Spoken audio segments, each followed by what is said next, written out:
नमस्कार मित्रांनो, राम राम. तांबोळी जी टॅम पत्रकार बोलतोय. मित्रांनो, मागच्या वेळेस तुम्ही अकलूजचे राजकारणी मोहिते पाटील यांच्याविषयी थोडंसं बघितलं, ऐकलं. आत्ताच्या या अंकात तुम्हाला मोहिते पाटलांच्या राजकारणाविषयी, अकलूजच्या राजकारणाविषयी, अकलूजचे स्थानिक जी लोक आहेत ज्यांना मोहिते पाटील चांगलं ओळखतात आणि जे मोहिते पाटलांच्या घराण्यांना पूर्ण ओळखतात, असे काही आता माझ्यासारखे आठवणी घेऊन बसलेले असतात आणि ते राहत नाही, म्हणजे बोलल्याशिवाय राहत नाही, सांगितल्याशिवाय राहत नाही. कारण काय माहिती का, ज्याला काय माहीत नसतं ना, जे उथळ असतो ना, उथळ पाण्याला खळखळाट फार असं म्हणतात. आणि जे संत असं खोल असतंय ना, जिथं डोह असतोय पाण्याचा, तिथं पाणी खूप असते पण तिथं फार संत असते. आणि तसंच होतंय की ज्याला बोलता येते त्याला समोर सांगून काय येऊन सांगता येत नाही. आणि माझ्यासारखे पत्रकारांना काय होतं माहिती का, की असं वाटतं की लोकांना असं वाटतं की हा काय विषय करतो, हा काय विषय घेतो, हा काय बोलतो. अहो, जे गोष्टी सांगण्याची आवश्यकता आहे, ज्या नवीन पिढीला माहीत नाही सध्या काय आहे, आणि जे अकलूजच्या राजकारणाविषयी जाणून घेऊ इच्छितात त्या लोकांना सांगावंच वाटते. खरोखर अगोदर चांगला अभ्यास झाला पाहिजे, तरच तुम्ही काही वेडं-वाकडं राजकारणात सांगू शकणार नाही. आजकाल काय झालं माहिती का, की बदमाश, गुंड, जेवढे मारामाऱ्या करणारे, 2 नंबरचे धंदे करणारे, अशा लोकांना राजकारणात पुढं ढकलून त्यांच्याकडून कामं करून घ्यायची, त्यालाच राजकारण समजतात. मित्रांनो, त्याला राजकारण म्हणत नाहीत, ती खरी गुंडगिरी. लक्षात ठेवा. बाहेर गावावरून येणार तू, बाहेरच्या भागातून येणार तू, अर्थात अख्ख्या भारतात कोण कुठेही गेलं तर आपण सगळे भारतीय आहोत, हे बरोबर आहे, किंवा महाराष्ट्रीयन आहोत. महाराष्ट्रातल्या कुठल्याही गावात जाऊन, कुठेही जाऊन तुम्हाला काम करायचं, धंदा व्यवसाय करायचं, कायद्याने तुम्हाला हे आहे. आणि तुम्हाला संविधानाने सुद्धा तुम्हाला करण्याचा अधिकार आहे. संविधानाने ते आपल्याला प्रत्येकाला जगण्याचा, चांगलं काम करण्याचा, मग तुम्ही समाजकार्य करा, राजकारण करा किंवा काय करा, पण तुम्ही नीटनेटकं केलं पाहिजे ना. मै आयसान मै वैसान, मै आयसान मै वैसा असं म्हणून चालत नाही. आणि जे खुशमस्करी असतात ते प्रत्येक पक्षात असतात, लक्षात ठेवा. चमचेगिरी करून पुढं करून आपलं स्वतःचा स्वार्थ साधायचा, आपल्या घराभरातले सगळ्यांना बरोबर व्यवसायात गुंतवायचं, कामावर गुंतवायचं, आपलं कल्याण झालं म्हणजे सगळं चांगलं झालं असं समजतात. पण ते तसं नसतंय खरं. सगळेच जण तसे असतात का? नाही असतात. पण अनेक जण काय होतात माहिती का, आपल्यासमोर येत नसतात, पण त्याच्या मनात माहीत असतं की सध्या नक्की काय चाललंय, राजकारणात काय चाललंय, समाजकारणात काय चाललंय, कोण इथं येऊन काय करतंय, या गावात कशा. अहो, या गावात लाईट नव्हत्या, मला चांगलं आठवतंय लहानपणी. ती लाईट आलेली, रस्ते तयार होत असतानाचे ते दिवस, गावातल्या गल्लीतल्या घरात, जुन्या घरांच्या काय पोझिशन्स होत्या, तरी त्यावेळेस लाईट आलेली या गावात. पाण्याची वगैरे कशी सोय नंतर हळूहळू होत गेली. एक जर तुम्हाला आठवणी सांगितल्या तुम्हाला आश्चर्य वाटेल. आणि त्याच्यात किती म्हणजे अतिशय बुद्धिचातुर्याने खेळ केलेला होता. म्हणजे कसं माहिती का, तसा प्रयत्नच कुणी महाराष्ट्रात केलेला नसेल. म्हणजे काय, अहो एक सांगतो तुम्हाला, अकलूजला जे पिण्याचं पाणी मिळतं हे माहिती आहे का तुम्हाला? ते कुठून येतं मला सांगा. ते विझोरी नावाचं एक गाव आहे. ते राजहंस कुक्कुटपालन, शिवामृत या भागात वरच्या भागात गेलं का नाही, शंकरनगरच्या वरच्या भागात तिकडे, तर तो उंच भाग आहे, तो चढाचा भाग आहे तो. आणि हे गाव जे आहे ना अकलूज, हे खालच्या बाजूला आहे. मग त्या उताराचा फायदा करून घेतला आणि त्या काळात अक्षरशः लाईट असो नसो ते पाणी सोडायची. आणि टाक्या अशा काय बांधल्या मोठमोठ्या, इतक्या मोठ्या टाक्या बांधून घेतलेल्या होत्या की ते फ्युचरचं, भविष्य काळाचा विचार करून सर्व गावाला पाणी म्हणजे पुरलं पाहिजे, मिळालं पाहिजे. जो चांगल्या दाबाने पाणी यायचं. आणि ज्यावेळेस पाणी सुरू झालं ना आपल्या इथं अकलूजमध्ये, तर ते रोज पाणी यायचं. अक्षरशः इतका पाण्याचा भाव होता हा, अजूनही आहे. नंतर त्याला असं काही नाही बाबा त्याला लाईट नाही, पाणी नाही सुटणार असं काही नाही. ज्या त्या वेळेला बरोबर पाणी सुटायचं. त्याच्या आधी अकलूज ग्रामपंचायत होती, ग्रामपंचायतीने या इथं सुद्धा आमचे आमदार साहेब माने देशमुख साहेब आमदार होते ना इथे, बाबूरावजी देशमुख म्हणून, त्यांच्या घरासमोर एक पाणी पुरवठ्याचं ते त्या काळात एक मोठा आड होता. आमचे मित्र तिथे जाऊन जाळ वगैरे ते त्यांच्या घराच्या बाजूला पाठीमागं. आणि पुढच्या बाजूला आमचे ते शेख साहेब, अकबर शेख साहेब, ते त्यांचे व्यवसाय होते किराणा मालाचे, म्हणजे तेलाचे वगैरे. तर त्यांच्या घरासमोर एक अशी विहीर होती ती. आणि त्या विहिरीला इतकं गोड आणि चांगलं पाणी असायचं. आम्ही शाळेत जायचो ना, तिथं पाणी प्यायला तिथे यायचो. तर तिथून पाणी पुरवठा चालू केला. तुम्हाला सांगतोय, तेव्हापासून जी डोक्यात होतं ती मग पूर्ण गावात ते पुरणार नाही म्हणून मग विजोरीपर्यंत पाणी आलेलं. ते पाणी उताराच्या दिशेने पायपा टाकून मोठं ते पाणी अकलूजला पुरवलं संपूर्ण.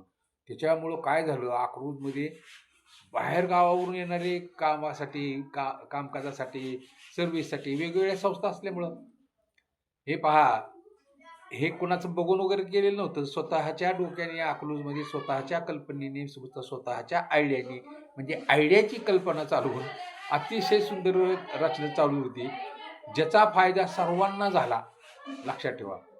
पण कधी असं आम्हाला कधी जाणवलंच नाही त्यांच्यातलं कोण, पण ते आम्ही केले ना, आम्हीच केलो, आम्हीच करतोय ना, आम्हीच आहे ना, आम्हीच आहे असं करतोय. हां, पण हे काय बरं का, अकलूजचं एक वैशिष्ट्य आहे. आमचे बाबासाहेब माने पाटील हे शंकरराव मोहिते पाटलांचे सख्खे भाऊ, बरोबर आहे का? पण कसं आहे माहिती का, शंकरराव मोहिते पाटील हे त्यांच्या आत्यांना म्हणजे दत्तक पुत्र म्हणून गेलेले होते ना, म्हणून तिकडून त्यांचं नाव मोहिते पाटील असं झालं ते. पण ते सगळे एकाच घरातले ना, हे सगळे लोक. ह्या लोकांचं पहिल्यापासून वैशिष्ट्य, सगळ्या गावातल्या लोकांचं माहिती संपूर्ण, सगळ्या गावाला निमंत्रण कुठलेही असू दे, काही असू दे. मी तुम्हाला आणखी एक एक सांगायला तुम्हाला हरकत नाही. विजयसिंह मोहिते पाटलांचं जे लग्न झालं होतं, ते लक्षभोजन म्हणून ते अख्ख्या भारतातच प्रसिद्ध झालं होतं. भारतात नाही तर परदेशातली लोक म्हणायची, लक्षावधीच्या पंक्ती. लक्षभोजन म्हणजे काय मला सांगा? लक्षभोजन म्हणजे लाखो लोकांना जेवायला घालणं असं नव्हे. म्हणजे लक्षभोजन म्हणजे लाखो लोकांच्या पंक्ती उठवायच्या. आलं का लक्षात? म्हणजे या 10 पंक्ती झाल्या, या 5 पंक्ती झाल्या, म्हणजे लाखो लोक उठणार. अशा जेवढे म्हणून तालुक्यातले, बाहेरचे, जिल्ह्यातले, नंतर राज्यातले, बाहेर राज्यातले, जेवढे म्हणून लग्नाला आलेले होते सगळे.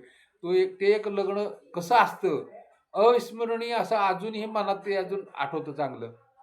आम्ही 7वी 6वी होतो हो. आमच्या शाळेत तिकडे आहे प्राथमिक शाळा, 1 नंबर शाळा त्या काळातली. तर त्या शाळेत कार्यक्रम असायचे. तिथंच पलीकडे हायस्कूल आहे, सदाशिव माने विद्यालय.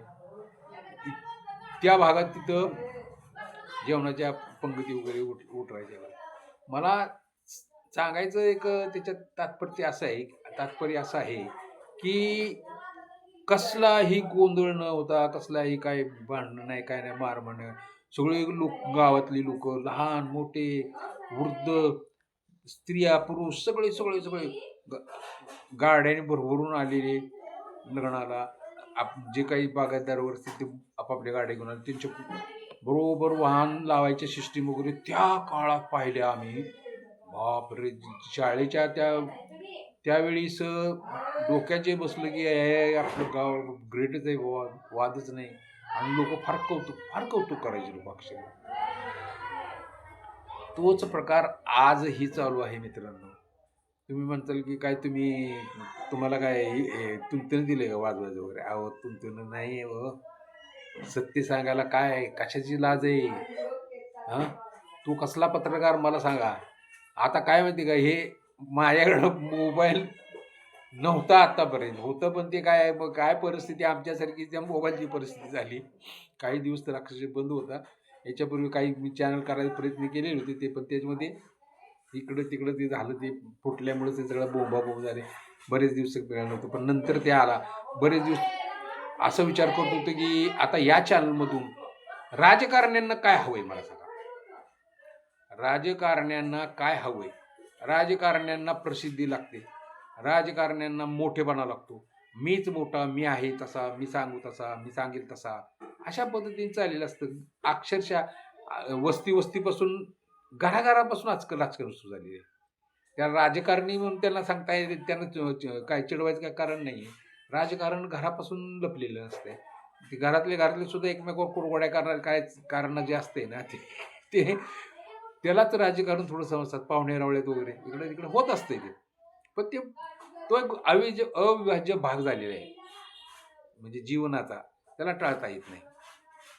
तर मुद्दा असा आहे की कुक्कुटपालन उभं करणं असो किंवा कारखान्याचं सुद्धा उभारी करायचं असो, कशा पद्धतीने त्याच्या रचना असते. त्या काळात मुंबई पुण्याशी साहेबांची कॉन्टॅक्ट होते. म्हणजे साहेबांची म्हणजे आमच्या शंकरराव मोहिते पाटलांचे काकासाहेब म्हणायचे त्यांना, त्यांचे काय. आणि हे पहा, कारखान्यात पाहायला जाणारी लोक, आलेली लोक, काही त्यांना कसलीही कधी अडचण नव्हती. कधीही ते जाऊ शकत होते, येऊ शकत होते. किती लोक यायचे. तिथे त्यांची राहण्याची वगैरे तिथे गेस्ट हाऊस वगैरे सगळ्या सोयी असल्यामुळे ना, अकलूजसारखं असावं असं बऱ्याच लोकांच्या मनात आलं. त्यावेळेस कुठे ह्या अशा गोष्टी सुरू झाल्या. आता सांगायला गेलं म्हणजे त्यांना थोडंसं टोचेल ते, आलं का लक्षात. नंतरच्या काळात कसा पसारा वाढत गेला ते तुम्हाला माहीत आहे. पण अकलूज भागातली सिस्टीम अजूनही चालू आहे. अतिशय चांगल्या पद्धतीने कसलीही गोंधळ न होता चांगल्या गोष्टी होतात. आता होतं काय की बाहेरगावावरून काही येतात आणि मग इकडचा ग्रुप तिकडचा ग्रुप मग एकमेकाचं थोडंसं होण्याची शक्यता असते. पण त्याचा अर्थ असा असतो की त्या अकलूजकरांना थोडंसं जरी कळालं असं होतंय तर ते इथल्या स्थानिक अधिकाऱ्यांना सूचना देऊन ते ताबडतोब थांबवू शकतात. अहो लक्षात ठेवा, गावागावात अजून सुद्धा कुठल्याही खेडेगावात काही गोष्टी झाल्या, काही तक्रारी वाढल्या किंवा काही त्यांचे वादंग वाढत चालले तर ते सोडवायचा प्रयत्न करतात. लक्षात ठेवा, गावचा पाटील तिची किंमत का असते लक्षात ठेवा. गावच्या पाटलाची रचना अशी असते की तो पाटील सगळ्यांना सांभाळून घेतो. शिवाजी महाराजांच्या काळापासून ह्या महाराष्ट्राला मिळालेलं शिवाजी महाराजांसारखं दैवत आहे, ज्यांनी असं काही गोष्टी म्हणजे प्रत्यक्षात करून त्या राबवून दाखवल्या. तेच बघून जे त्यांच्याच पिढीतले अनेक जण जे समाजकार्यात राजकारणात आहेत त्यांचं अजूनही चालू आहे. आता होतंय काय माहितीये का, बोलणारच कुणी काय ज्याला ज्याचं चष्मा त्या पद्धतीचा असतो त्याला ते तसंच दिसत असतं जग. चष्मा तुमचा स्वच्छ असेल तर तुम्हाला सगळ्याच गोष्टी स्वच्छ दिसतील. पण आता इथं नाव ठेवण्यासारखं असं त्याच्यात कोणताही भाग नाही आहे. सध्या चांगला भाग आहे. ते मुळात राजकारण कशा पद्धतीने घडतं हे त्याचं जे बेसिक आहे ते तुम्हाला एक उदाहरण दिल्यानंतर तुमच्या लक्षात येईल की मला चांगलं आठवते की आमचे साहेब त्यांच्या काळी बाहेर देशात जाऊन आलेले होते आणि ते अनुभव सांगायचे. अनुभव सांगण्यासाठी ते शाळेत वगैरे असे प्रोग्राम ठेवायचे ना, शाळेतल्या मुलांचे सगळ्यांचे एकत्र बसून हायस्कूलचे वगैरे फार खेळीमेळीचं वातावरण असायचं. सगळं अगदी मग जपानमध्ये कशा पद्धतीने लोकांच्या पद्धती असतात, काय होतं काय, इतकं हसवायचे. शंकरराव मोहिते पाटलांसारखं हजर जबाबी आणि विनोद करणारी व्यक्तिमत्व मी माझ्या या वयाच्या म्हणजे मी आता सध्या 67 वर्षाचा आहे सध्या मित्रांनो. बघितलं नाही मी शंकरराव मोहिते पाटलांसारखं. आणि कधी ते रागात बोलले, कधी ते खेकसले, कधी सुद्धा दिसलं नाही. अतिशय त्यांचे जे डोळे इतके पाणीदार तुम्हाला सांगतो, त्यांना जर पाहिलं ना, आणि काकासाहेब म्हणून त्यांचे सगळेच बंधू बरं का. माझ्या सुदैवाने मला पाहायला मिळाले. बाबासाहेब माने पाटील पण पाहायला मिळाले, सदुभाऊ पण पाहायला मिळाले. लहान असल्यामुळे त्या काळात काय फक्त आम्हाला ते आदरयुक्त भीती होती, लक्षात ठेवा. असं लांबून बघायचो, खूप बघायचो. पण कुठलाही कार्यक्रम आहे म्हटलं की आधी आवर्जून पळत जायचो. सगळ्यांना निमंत्रण असायचं ना. तर लक्षात ठेवा की गावचा पाटील स्वतः नावारूपास येतो किंवा प्रिय होतो कधी, गाव त्यांना प्रेम करत असते.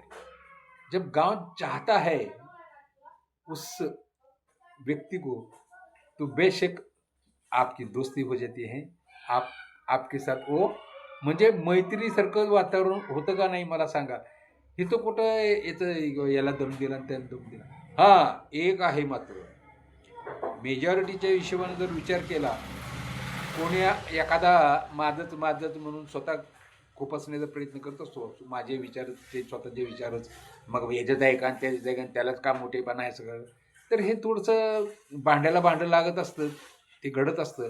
त्याचा अर्थ असा कोणीतरी ते घडवलं, हे असं केलं तसं केलं हे समजणं म्हणजे माझ्या पद्धतीने वेळेचं नुसतं नुकसान आहे, अपव्यय आहे. फक्त फालतू काहीतरी विचार करायचं, स्वतःची प्रगती ठेवायची बाजूला.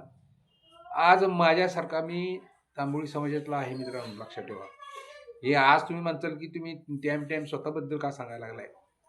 अहो मी साधा, मला चित्रकला चांगली होती माझी. वर्गात शाळेत यशवंतराव चव्हाणचं एक चित्र काढलेलं मला आठवते.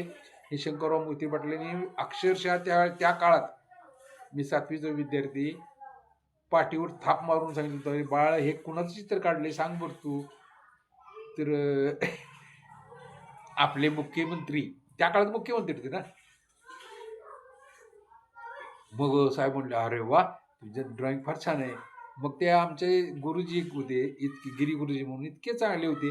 त्यांनी मला असे मोठमोठे असे त्या काळात असे तक्ते बनवायला दिलेले होते. त्याच्यावर सगळ्यांची चित्र, देखावे वगैरे काय काय काय काय काढून घेतलं, सगळ्यांना वर्गात दाखवलं होतं. पाठीवर थाप दिली आहे. आणि त्या काळात अहो काय जे काय आम्हाला आमच्या शाळेतर्फे पेन पेन्सिल वह्या वगैरे आम्हाला प्रेझेंट मिळालं होतं ना, त्याचं इतकं काय आनंद आणि अप्रूप काय सांगायचं तुम्हाला.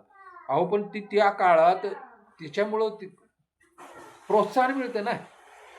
म्हणून तर मग मी हळूहळू पुण्यापर्यंत पोचलो. सांगली मार्गे, सांगलीवरून पुढं पुणे, पुण्यावरून पुढं मुंबई, जेजेस क्लब ऑफ बॉम्बे. आता हे जेजेस क्लब ऑफ बॉम्बे म्हणजे आशिया खंडातच सगळ्यात मोठं आर्ट स्कूल आहे. त्या स्कूलमध्ये जाणं हे कोणाचंही काम नाही मित्रांनो. हां, तिथे सगळ्या पद्धतीने सगळे आर्टशी संबंधित, बांधकामाशी संबंधित, म्हणजे आर्किटेक्ट बनण्यासाठी, इंटिरियर डिझायनिंगचा कोर्स करण्यासाठी, मेटल अँड क्राफ्ट म्हणजे हे नाणी वगैरे कसे बनवतात ते आमच्या कॉलेजचे सगळे शिक्षक असायचे त्या काळातले. जे स्कूल ऑफ मुंबईचे, मला सांगायचं म्हणजे. आणि दुसरी एक गंमत म्हणजे आता जाता जाता तुम्हाला सांगायला काही हरकत नाही. तर आमच्या गावात गल्लीत एक कार्यक्रम होता आणि त्याचं साहेब भाषण करणार होते. तर ते भाषण चालू असताना त्यांना असं लक्षात आलं की समोरच्या बाजूला काही मुलं पलीकडच्या, म्हणजे जिथं ते उभं राहून भाषण करत होते तिथे आमच्या इथे जुनी मशीद आहे, शाही मशीद म्हणून, त्याच्या समोरच्या बाजूला पटांगण भरपूर होतं पुढच्या बाजूला.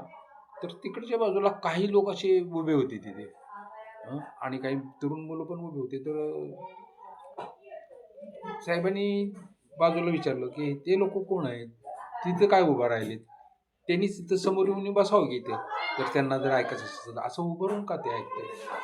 तर त्यांनी काहीतरी सांगितलं त्यांच्या माणसाने कानात असं तसं. तर नाही म्हणले, "जावा जावा त्यांना बोलवून आणा." मग काय केलं ते बोलवायला गेल्यानंतर तो माणूस त्यांचा पळत आला आणि तिथं येऊन सांगितलं, की "अरे असं करू नका तुम्ही. या तुम्ही बसा की ते. तुम्हाला काय अडचण काय? बसायला काय हरकत आहे?" हं. आणि तुम्हाला सांगायची गंमत म्हणजे जिथं कार्यक्रम असतो ना, त्यावेळेस तिथं खाण्याचा प्रोग्राम असायचा, चहा-पाण्याचा प्रोग्राम इतका चांगला असायचा कुठलाही. तर बोलायचं कामच नाही. मग त्यांना काय वंचित ठेवायचं? मग साहेबांनी त्यांना सगळ्यांना बोलून घेतलं. ते आले, ते बसले. तर तुम्हाला आश्चर्य वाटेल, ज्यावेळेस आम्ही चर्चा करत होतो, आता आम्ही मुलं-मुलं म्हणजे त्यावेळेस वर्गात शाळेत जाणारे, प्राथमिक शाळेतच जात होतो त्यावेळेस. तर एक जण काय म्हणाला, माहिती आहे का तुम्हाला? ती लोकं विरोधी बोलतात, असं बोलतात, त्या पक्षाचे. अरे कशाचा पक्ष आणि काय आहे? आपला पक्ष एकच, आपण अकलूजचे सगळे आहे. असे आपले काका म्हणाले त्यावेळेस. म्हटले त्यांना बोलवून आणा. त्यांचा असू दे कुठलाही पक्ष, प्रश्न तो नाही आहे. पण कार्यक्रम आहे, या बसा, तुम्हाला पाहिजे त्या पद्धतीने तुम्ही, तुम्हाला काही चांगल्या गोष्टी वाटल्या तर तुम्ही तुम्हाला ऐका तुम्ही. तुम्हाला काय हरकत आहे? तर मग त्यावेळेस हे लक्षात आलं, की मीपणा करून चालत नाही. सगळ्यांना सामावून घ्यावं लागतं आणि त्या पद्धतीने जावं लागतं. तरच तुमचं आमचं कल्याण होऊ शकतं. हे राजकारणातल्या गमक आहेत, गोष्टी आहेत. आता जास्त काही मला ते त्या पद्धतीने सांगता येणार नाही. परंतु काही उदाहरणं तर दिलीच पाहिजे ना. मग अकलूजचं राजकारण कसं होत गेलं आणि अकलूजचे मोहिते पाटील हे कसे लोकप्रिय झाले, हे सांगण्यासाठी ह्या गोष्टी मला सांगाव्या लागल्या. आता राहिलेला पुढचा भाग आपण पुढच्या अंकात बघू.